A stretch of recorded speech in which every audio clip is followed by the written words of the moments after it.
अंत में भरत जी खड़े हुए और खड़े होकर बोले, भैया मैं बताऊं मैं क्या चाहता हूं। राम जी बोले, बताओ। भरत जी हाथ जोड़कर बोले, जाय बरु बचन न जाई। राम जी बोले, भरत जी आप अपने धर्म का पालन करिए और मुझसे मेरे धर्म का पालन करा दीजिए। भरत जी बोले, भैया मेरे लिए तो एक ही धर्म है, आपकी आज्ञा का पालन करना, आप कहिए क्या करना है। राम जी समझ गए मुझे ही कहना है। राम जी बोले, ठीक है चलिए हम और आप आज बंटवारा कर लेते हैं। क्या कर लेते हैं? बंटवारा सुनते भरत जी बोले, भैया आप मेरे से बंटवारा करेंगे? संपत्ति छोड़ के आप वन में चले आए, उस संपत्ति को छोड़कर मैं भी वन में चला आया और आप मेरे से बंटवारा करेंगे? राम जी बोले, बंटवारा करेंगे लेकिन संपत्ति का नहीं करेंगे भरत, हम और आप अपने घर के विपत्ति का बंटवारा करेंगे, विपत्ति बांटेंगे।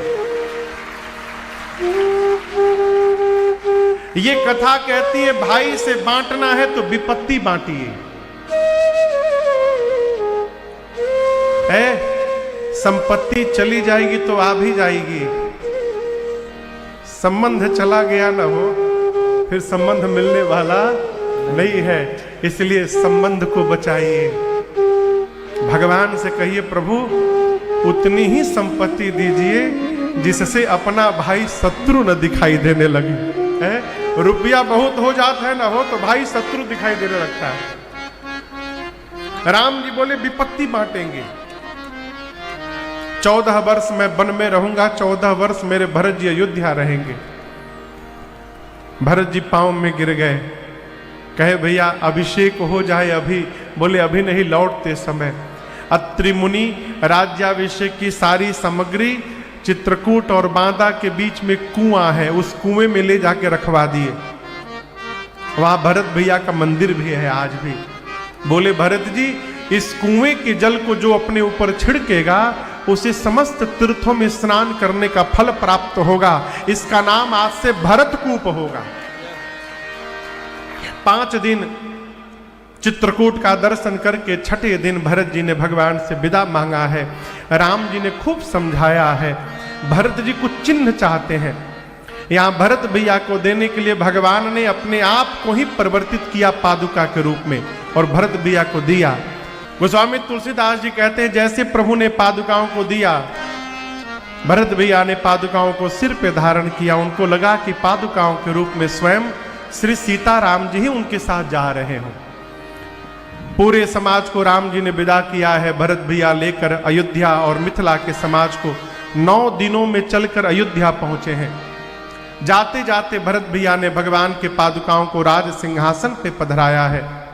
जनक जी महाराज 5 दिन राजपाट की व्यवस्था सुदृढ़ करवा करके और विदा लेकर के अपनी प्रजा के साथ मिथिला गए। शत्रुघ्न भैया को माताओं की सेवा में लगाकर भरत जी अयोध्या से दूर नंदी ग्राम चले गए। क्यों? भैया वन में रहेंगे और मैं सेवक होकर महल में रहूंगा। नंदी ग्राम में कुटिया बना के भरत जी रहने लगे। नित्य भगवान की पादुकाओं की पूजा करते हैं। नित्य पूजत प्रभु पांवरी प्रीति न हृदय समात। और कोई भी निर्णय करना होता है तो भरत जी पादुकाओं से अनुमति मांग मांग करके राजपाट का व्यवहार करते हैं। मांगी मांगी आ यसु करत राज काज बहुभांत। रात्रि में सोने का समय आया, कुटिया में बिस्तर लगा है। भरत जी सोचे, भैया धरती पर सोते होंगे मेरे, मैं सेवक हूं, सेवक को स्वामी से नीचे सोना चाहिए। अस्तु भरत जी धरती में गड्ढा खोद के और उस गड्ढे के भीतर सोने लगे। अयोध्या की प्रजा जब ये दृश्य देखी, भरत जी की जय जयकार करती है। बोलिए भरत। गोस्वामी तुलसीदास जी कहते हैं, यदि भरत भैया का जन्म न होता तो इस कलयुग में इस 60 तुलसी को हठ पूर्वक राम जी के सन्मुख लाके खड़ा कौन करता, यदि भरत भैया अवतार न लिए होते तो। भरत भैया के चरित्र की फलश्रुति बाबा कहते हैं, भरत चरित करिने नियम से तुलसी जो सादर सुनहि। भरत भैया के चरित्र को आदर पूर्वक जो भी नर नारी सुनेंगे, दो काम अवश्य होगा। क्या? पहला, सिया राम पद प्रेम, सीता जी के चरणों में प्रेम होगा। और एक दिन अवश्य होई भवरस विरति, संसार के विषय रस से मन को उपरति प्राप्त हो जाएगी। ये भरत भैया के चरित्र की फलश्रुति है। अब आगे की कथा अरण्य कांड में प्रवेश करती है। किस कांड में? अरण्य कांड। अरण्य कांड की कथा गांव में। उससे पहले आप लोगों से निवेदन, आप लोग बैठे बैठे थोड़ा आगे बढ़ाइए, पीछे एकदम पैक हो चुका है, थोड़ा थोड़ा आगे घुसुक आइए। आ जाइए, थोड़ा थोड़ा जगह है। देवताओं के राजा इंद्र का बेटा है, जिसका नाम है, क्या नाम है? जयंत। जयंत ने देख लिया। जयंत सोचने लगा, कहीं भगवान अपनी पत्नी को सजाते हैं? ये भगवान नहीं हो सकते। मैं पता करूंगा ये कौन है, इनके भुजाओं के बल का पता लगाऊंगा। और कौवा बनके जयंत ऊपर से नीचे चला आया। क्या बनके? वो स्वामी जी कहते हैं, जयंत का प्रयास उसी प्रकार है, जिम पिपीलिका सागर था। जिस प्रकार मूंगी जिस प्रकार समुद्र की गहराई का पता लगाने चले, उसी प्रकार जयंत मेरे प्रभु के भुजाओं के बल का पता लगाने आया, कौआ बनके। किसके सामने आया? सीताराम जी के सामने। अब दर्शन करिए, राम जी मां को देख रहे हैं, सीता मैया सामने जयंत को देख रही हैं। जयंत माया का नकली शरीर बनाया है कौवे का, सोच रहा है मुझे कोई पहचानेगा नहीं। सीता मैया साक्षात माया है, माया के आगे किसी की माया चलती नहीं है। जयंत सोचता है मैं कौआ बन गया हूं, कोई नहीं जान रहा। सीता मैया सोची, ये जयंत का बिटवा इंद्र का बिटवा जयंत कौआ बन के कहीं घूम रहा है। अभी मां सोच ही रही थी, तब तक मूर्ख आया।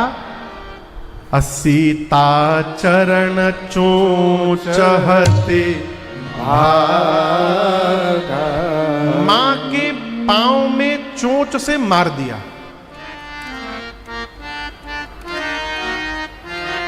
मार दिया हो, रक्त की धारा निकली। राम जी सब जान गए। यहां दर्शन करिए, सीता मैया ने राम जी से नहीं बोला कि प्रभु देखिए जयंत ने मुझे मार दिया। मां ने नहीं बोला। क्यों नहीं बोला जानते हैं? सीता मैया सोची कि कुछ भी है तो मेरी ही संतान ना है, मैं जगदम्बा हूं तो मेरी संतान है। मोह में मार दिया है, प्रभु से बताऊंगी तो प्रभु इसका प्राण ले लेंगे। मैया ने क्षमा कर दिया, कहा कोई बात नहीं। लेकिन रक्त की धारा निकली और राम जी सब जान गए। कुशा की चटाई पर बैठे थे भगवान, उसमें से 2 कुशा निकाले, एक को झुकाकर ब्रह्मास्त्र धनुष बनाए और दूसरे को ब्रह्मास्त्र के मंत्र से अभिमंत्रित करके जयंत के पीछे राम जी ने छोड़ दिया। एक श्रोता ने कहा, महाराज वहीं पर असली धनुष बाण था, राम जी असली बाण क्यों नहीं चला दिए? कुशा का बाण क्यों चलाए? जयंत क्या बन के आया है? कहिए। कुशा का अगला भाग ना बहुत नुकीला होता है, तीक्ष्ण। और कौवे को मारने के लिए कुशा बहुत है। अब भगवान सोचे मेरा बल देखने आया है ना, आज इसको पता चलेगा कि जो राम कुशा को भी ब्रह्मास्त्र बनाने की शक्ति रखते हैं, उनके भुजाओं में कितना बल है इस मूर्ख को पता चलेगा। आज राम जी ने छोड़ दिया। गोस्वामी जी कहते, प्रेरित मंत्र ब्रह्म सरधावा, चला भांजी बायस भय पावा। जैसे जयंत ने ब्रह्मास्त्र देखा, भगा, अपना असली रूप धारण करके गया अपने पिताजी के पास। इंद्र ने पूछा क्या बात है, तुम जोर जोर से सांस क्यों ले रहे हो? कहा पिताजी घर के भीतर लीजिए, अभी तुरंत मरने वाला हूं, ब्रह्मास्त्र